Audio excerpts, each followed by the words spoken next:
सुमैला का रिजर्वेशन जिस बोगी में था उसमें लगभग सभी लड़के ही थे। टॉयलेट जाने के बहाने सुमैला पूरी बोगी घूम आई। मुश्किल से 2 या 3 औरतें होंगी। उसका मन अनजाने भय से काँप गया। रात का समय था और बीच के स्टेशनों पर यात्रियों की संख्या बढ़ भी सकती थी और घट भी सकती थी।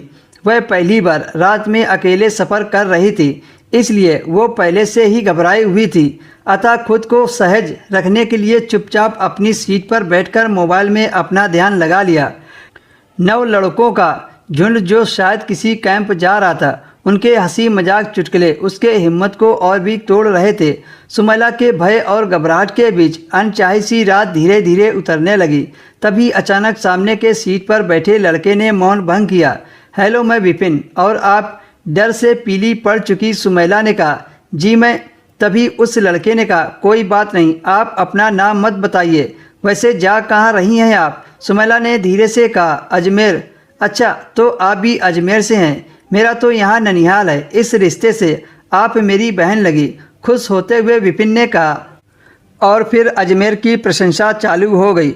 अजमेर की दरगाह, तारागढ़ की चढ़ाई।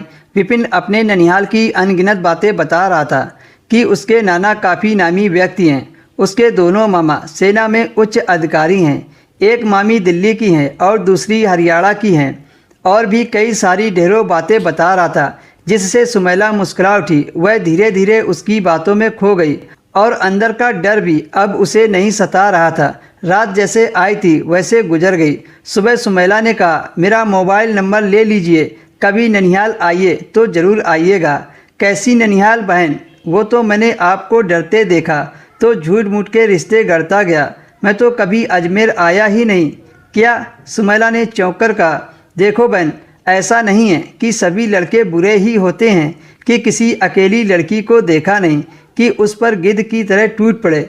हम ही तो पिता और भाई होते हैं, कहकर प्यार से उसके सिर पर हाथ रखकर मुस्कुरा दिया। सुमैला विपिन को देखती रह गई, जैसे अपना ही भाई उससे विदा ले रहा हो। सुमैला की आंखें गीली हो गई थी। जाते जाते उसने भाई को बाय बोल दिया।